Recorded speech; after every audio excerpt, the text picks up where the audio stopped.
معزز تھے زمانے میں مسلمان ہو کر، وہ معزز تھے زمانے میں مسلمان ہو کر، وہ معزز تھے زمانے میں مسلمان ہو کر، اور تم خاص مائک والے جہاں بھی آ کر ذرا مائک کو آپ کریں، ورنہ لوگ آپ لوگ جلدی آ جائیں، آپ مائک کریں، ورنہ نوجوان یاد ہے ہمارے جو نوجوان بھائی ان سے گزارش ہے کہ آپ اس پروگرام میں آ جائیں، یہ پروگرام آخری مرحلے میں ہے، پروگرام کو زیادہ دیر نہیں چلنا ہے، میں پہلے کہہ چکا ہوں کہ آپ جس حالت میں ہوں، آپ اگر وضو نہیں کیے ہیں تو بھی آپ آ سکتے، اس میں کوئی حرج نہیں ہے، ٹوپی نہیں ہے سر پر تو بھی آپ آ سکتے، یہ مسجد کا تہخانہ تیار ہو رہا ہے، آپ آنے میں کوئی رکاوٹ نہیں ہے، مسئلہ یہ ہے کہ جب مسجد زیر تعمیر ہو تو اس وقت میں غیر مسلم بھائی بھی مسجد میں آ کر کام کر سکتے ہیں، مسجد اگر زیر تعمیر ہو اور سخت ضرورت ہو، بغیر ضرورت کے کام نہیں چل سکتا تو انسان چپل پہن کر بھی آ سکتا ہے، اس لیے آپ کے یہاں آنے میں کوئی حرج نہیں ہے، البتہ جوتا کھول لیجیے گا، آپ براہ کرم باہر رہنے کے بجائے اندر تشریف لائیے، انشاءاللہ آپ کا وہ فائدہ ہوگا جو باہر میں نہیں ہو سکتا ہے۔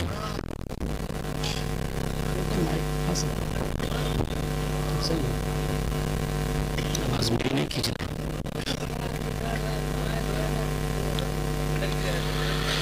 اتر کر حرا سے سوئے قوم آیا، اتر کر حرا سے سوئے قوم آیا، وہ ساتھ میں ایک نسخے کیمیا لایا، وہ بجلی کا کرکا تھا یا صوت ہادی، وہ بجلی کا کرکا تھا یا صوت ہادی، جس نے عرب کی ساری زمین ہلا دی۔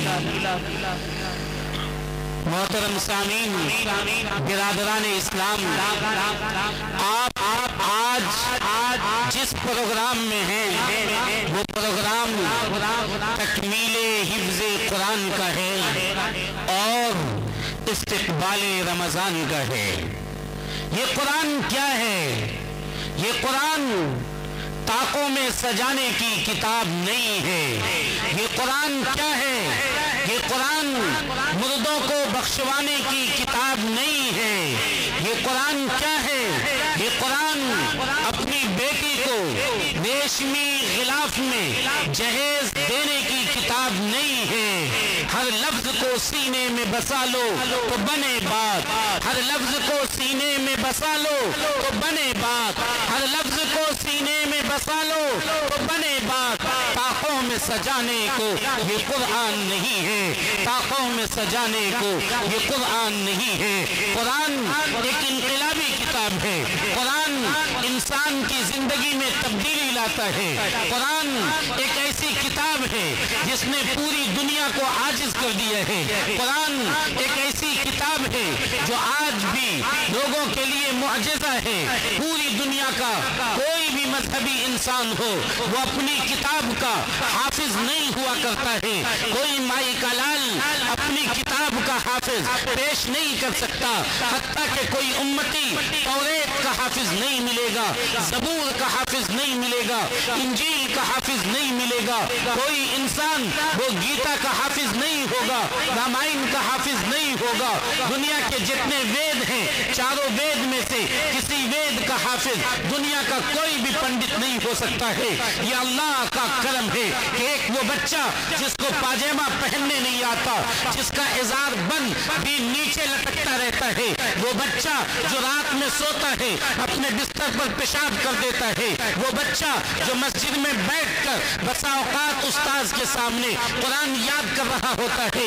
اور میں آپ کو بتلاؤں، مغرب بعد کئی ایسے ایسے بچے ہیں جو مسجد میں بیٹھ کر قرآن یاد کرنے کے درمیان اچانک سو جاتا ہے اور پاجامہ میں پیشاب ہو جاتا ہے، مسجد گندی ہو جاتی ہے۔ آپ کا وہ بچہ جس بچے کے ناک سے ریت نکل رہی ہے، جس کو جینے کا سلیقہ نہیں ہے، رہنے کا طریقہ نہیں ہے، اسے ابھی چلنے کے لیے نہیں آیا ہے، اسے اللہ تعالیٰ اس کے سینے میں قرآن کریم کے 600 صفحات کو، 300 پنے کو، 6666 آیتوں کو، 540 رکوع کو، کئی لاکھ حروف کو اس کے سینے میں اللہ محفوظ کر دیتا ہے۔ صرف اور صرف قرآن ایسی کتاب ہے۔ اللہ نے اعلان کیا وَلَقَدْ يَسَّرْنَا الْقُرْآنَ لِلذِّكْرِ فَهَلْ مِن مُدَّكِرٍ، ہم نے اس قرآن کو نصیحت کے لیے، یاد کرنے کے لیے بھی آسان کر دیا ہے کوئی جو اس سے نصیحت حاصل کرے؟ یہ قرآن جب تک اس دنیا میں نہیں آیا تھا، حضرت عمر کو اونٹ چرانے کے لیے نہیں آتا تھا، جانور چرانے کے لیے حضرت عمر ابن خطاب رضی اللہ تعالیٰ عنہ نہیں جانتے تھے۔ ان کے والد ان کی پٹائی کرتے تھے اس بات پر کہ تمہیں اونٹ تک چرانے کے لیے نہیں آتا ہے۔ جب یہ قرآن آیا، حضرت عمر رضی اللہ تعالیٰ عنہ نے پوری آدھی دنیا پہ حکومت کی۔ آج کی کوئی بھی حکومت ہو، چاہے وہ ہندوستان کی ہو یا امریکہ کی، ملیشیا کی ہو یا چین کی، ہر ایک نے اگر حکومت چلانے کا قانون سیکھا ہے تو وہ حضرت عمر رضی اللہ تعالیٰ عنہ سے سیکھا ہے۔ قرآن آیا تو لوگوں کو حکومت کرنے کا طریقہ بتا دیا۔ قرآن آیا تو اعلان کیا وَأَنْتُمُ الْعَالُونَ إِن كُنتُم مُؤْمِنِينَ، اے مسلمانوں، بادشاہ تم رہو گے، حاکم تم رہو گے، راج تمہارا چلے گا، حکومت تمہاری چلے گی، بات تمہاری مانی جائے گی، شرط صرف ایک ہے کہ تم قرآن پر سچا پکا ایمان لانے والے بن جاؤ۔ آج ہم ذلیل ہو رہے ہیں، آج ہم رسوا ہو رہے ہیں، طرح طرح کی دشواریوں کا ہمیں سامنا کرنا پڑ رہا ہے۔ آج قرآن کے نام پہ جو پروگرام ہوتا ہے اس میں شریک ہونے میں ہم دائیں بائیں جھانکتے ہیں، بغلیں دیکھتے ہیں۔ آپ یہ سمجھتے ہیں کہ یہ پروگرام فلاں کا ہے یا چلا کا، یاد رکھیے ایک وقت ایسا آنے والا ہے ہندوستان کی سرزمین پہ کہ آپ کو قرآن دیکھنا نصیب نہیں ہوگا۔ یہی چال ہے دشمنوں کی، یہی مکر ہے دشمنوں کی، یہی تدبیر ہے دشمنوں کی۔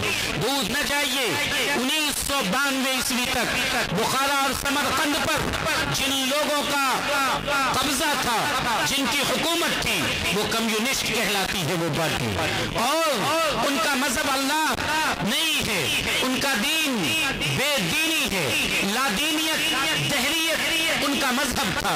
1922 یا 24 میں جب ان لوگوں نے بخارا اور سمرقند پہ قبضہ کیا، انہوں نے کیا شکل اپنائی میں آپ کو بتلاؤں۔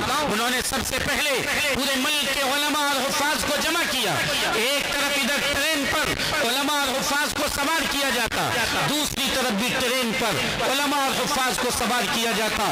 دو الگ الگ اسٹیشن سے علماء اور حفاظ کو سوار کر کے تیز رفتار ٹرین کو تیز رفتاری کے ساتھ چلایا جاتا، اور ایک ویرانے میں سنسان جگہ میں دونوں ٹرین کو آپس میں لا کر ٹکرا دیا جاتا، جس کا نتیجہ یہ تھا کہ علماء کے پرختے اٹھ جاتے، علماء موت کے گھاٹ اتر جاتے، علماء وہاں مر جایا کرتے تھے۔ بہت سے علماء کو وہ لوگ یہ کرتے کہ جہاز پہ سوار کرتے اور انہیں لے کر چلے جاتے اس علاقے میں جس علاقے میں برف باری ہوئی تھی، جس علاقے میں برف بہت زیادہ گرا ہوا تھا، اس علاقے میں ان علماء کو نیچے گرا دیتے۔ نتیجہ یہ ہوتا کہ وہ ٹھنڈک سے ٹھٹر ٹھٹر کر کئی ایک دو علماء جو اس سے بچ کر نکلے، انہوں نے یہ بتلایا کہ جب ہم لوگوں کو بھوک لگتی، ہم اپنی طاقت سے کوشش کرتے کہ برف کو کسی طرح توڑ دیں، برف کو کبھی ٹوٹ جاتا تھا، اچانک کوئی مچھلی ہمارے ہاتھ میں آ جاتی، اس مچھلی کو لے کر ہم کچا چبا کر کھاتے تھے تاکہ ہمارا پیٹ بھر جائے۔ اس طرح علماء کو ٹھٹر ٹھٹر کر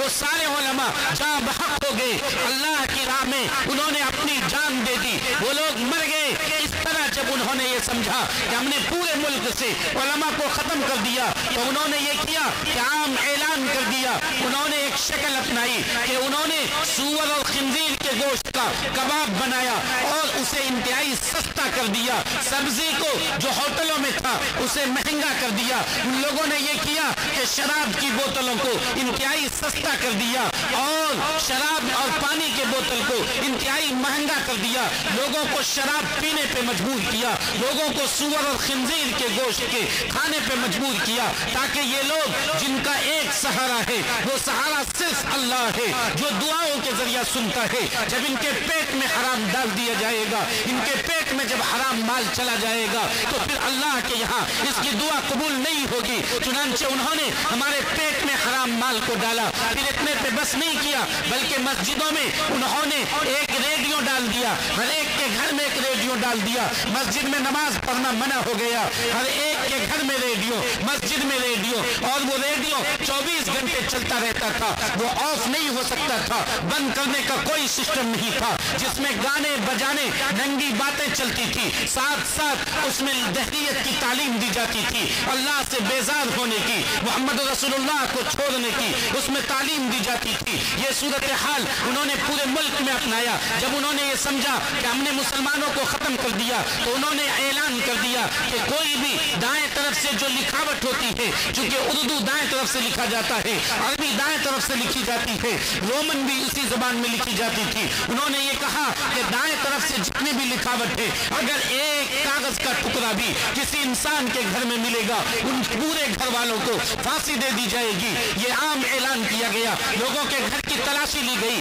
तमाम जिसके यहाँ उर्दू कागज मिला, कुरान का कोई नुस्खा मिला, कुरान का कोई कागज मिला, उसे जेल की सलाखों में डाल दिया गया, या सामने रख के उसे फांसी दे दी गई, या खड़ा करके गोली मार दिया गया। फिर उन्होंने ये समझा कि हमने खत्म कर दिया मुसलमानों को, तो पुलिस को तय किया, पुलिस के लोग बच्चों को लेकर आते थे और छोटा छोटा बच्चा जो खेलता रहता था, कोई पुलिस उसे पकड़ लेती, अपने जेब से चॉकलेट निकालती, उसे चॉकलेट देती थी और ये कहती थी कि बाबू ये चॉकलेट ले लो, उसके बाद कहती बाबू सुनाओ बिस्मिल्लाहिर्रहमानिर्रहीम। अगर कोई बच्चा बिस्मिल्लाहिर्रहमानिर्रहीम सुना देता, उसके घर पे छापा मारा जाता, घर के तमाम लोगों को लेकर फांसी पे चढ़ा दिया जाता। फिर उन्होंने ये किया कि एक चाल चली, धोखेबाजी की चाल, उन्होंने ऐलान किया कि अब किसी पर कोई पाबंदी नहीं है। 3 साल तक ये ऐलान रखा, जो नमाज पढ़ना चाहो नमाज पढ़ सकते हो, जो इस्लाम पर बाकी रहना चाहो बाकी रह सकते हो। कुछ लोग धोखे में आ गए, वो नमाज पढ़ने लगे, अपने घरों में अलल ऐलान भी नमाज पढ़ने की कोशिश करने लगे।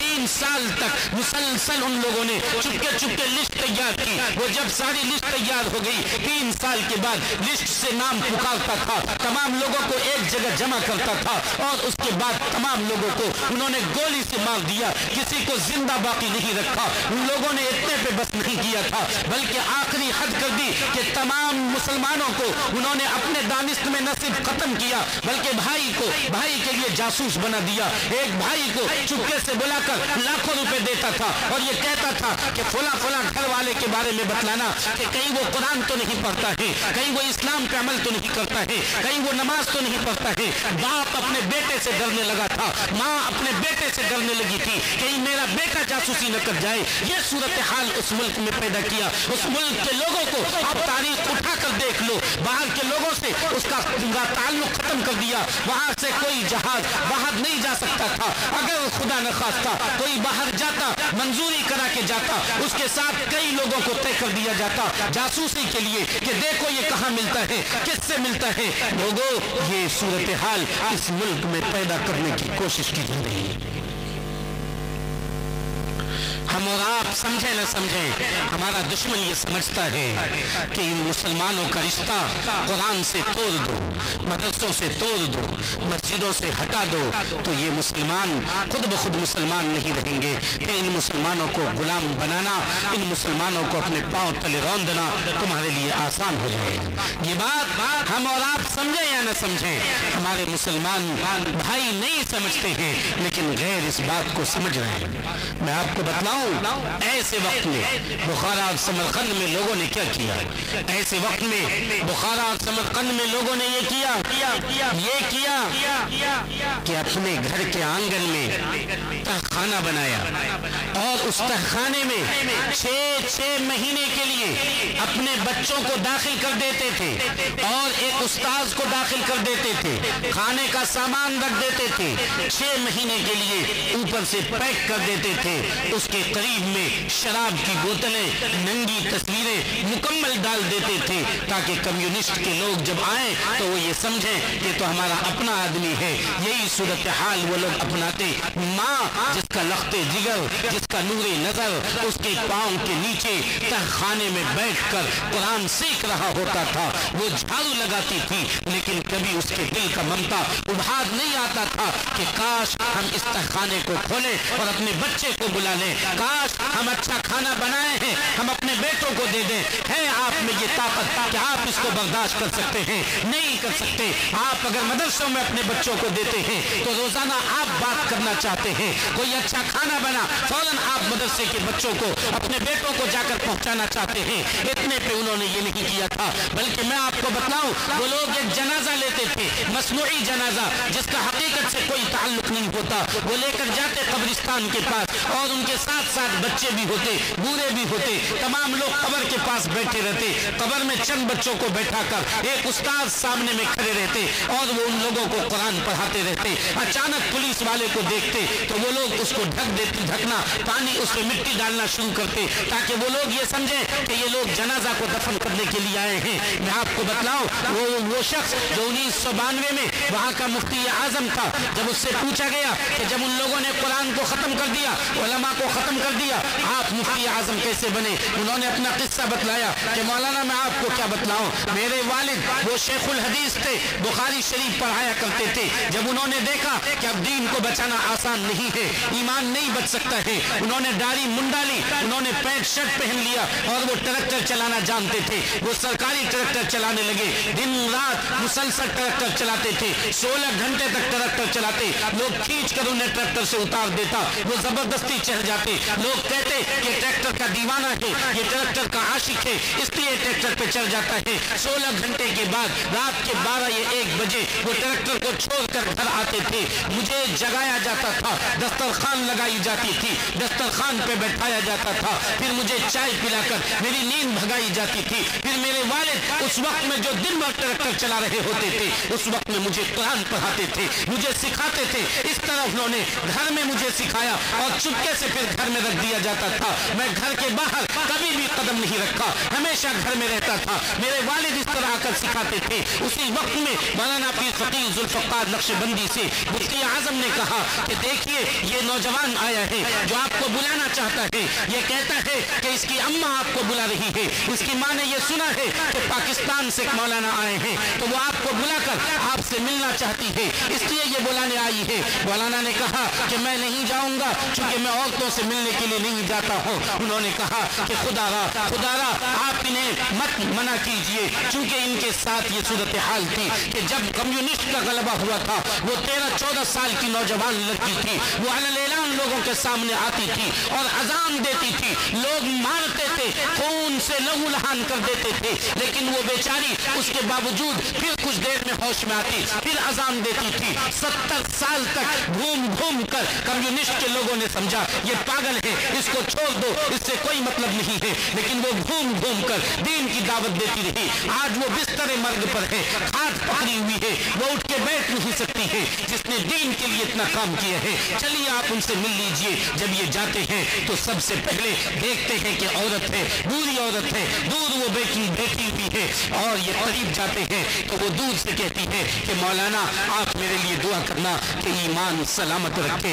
अल्लाह ईमान सलामत रखे। जिसने 70 साल ईमान पे मेहनत किया था, उसने ये कहा कि सबसे पहली दुआ आप ये कीजिए कि ईमान मेरी सलामत रहे, ईमान मेरी सलामत रहे। उसके बाद उन्होंने कहा मौलाना मैंने सुना है कि आप पाकिस्तान से आए हैं, आप कोई कुरान का नुस्खा लाए होंगे, आप मुझे वो कुरान का नुस्खा दे दीजिए। उन्होंने उसके हाथ से कुरान का नुस्खा लिखा। उसके बाद कभी मुंह से चूमती थी, कभी आंख से चश्मा करती थी, कभी सीने से लगाती थी, कभी मुकम्मल पकड़ लेती थी। ऐसा लगता था कि इसका कोई खोया हुआ बच्चा हो जो कई 100 साल के बाद इससे मुलाकात हुई हो, जिससे ये चिमट जाना चाहती है, जिसको अपने सीने में लेना चाहती है।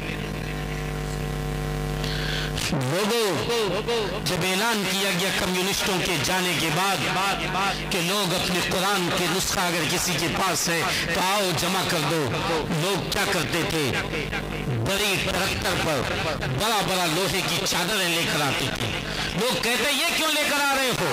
जब उसे उतारा जाता, उसमें देखा जाता टॉर्च जलाकर, तो उन लोगों ने उस पर कुरान लिख रखा था ताकि कुरान महफूज रह सके। खजूर के पत्ते उन लोगों ने लाए जिस पर कुरान लिखा हुआ था ताकि हम पकड़ाएं भी नहीं और कुरान भी हमारे पास महफूज रहे। लोगों, आज औकाफ बिल का मामला पेश करके हमारे मदरसों को इसी तरह बंद किया जा रहा है। हमारे कुरान के वो नुस्खे जो आपकी मस्जिदों में पड़े हुए हैं ताकों पर, बोसीदा हो चुके, पुराने हो चुके, इस काबिल नहीं कि उसे उठाया जाए, लेकिन हमारा नौजवान, हमारा बाप चचा, हमारा मुसलमान भाई उस कुरान को उठाकर एक मर्तबा पढ़ता भी नहीं है, इतनी भी तौफीक नहीं है। कुरान क्यों आया था? कुरान आया था आपको जिल्लत से निकाल कर इज्जत देने के लिए। कुरान आया था रुसवाई से निकाल कर, पस्ती से निकाल कर बुलंदी देने के लिए। मैं नहीं कहता, हज़रत उमर इब्न खत्ताब का एक कौल नकल किया जाता है, इन्नल्लाह यरफ़उ बिहाज़ल किताबि अक़वामा व यज़अउ बिही आख़रीन। अल्लाह ताला इस किताब के जरिया कुछ लोगों को बुलंद करता है, जो इस किताब को छोड़ देता है व यज़अउ बिही आख़रीन, अल्लाह उसे नीचे गिरा देता है। आप गांव में घूम लीजिए।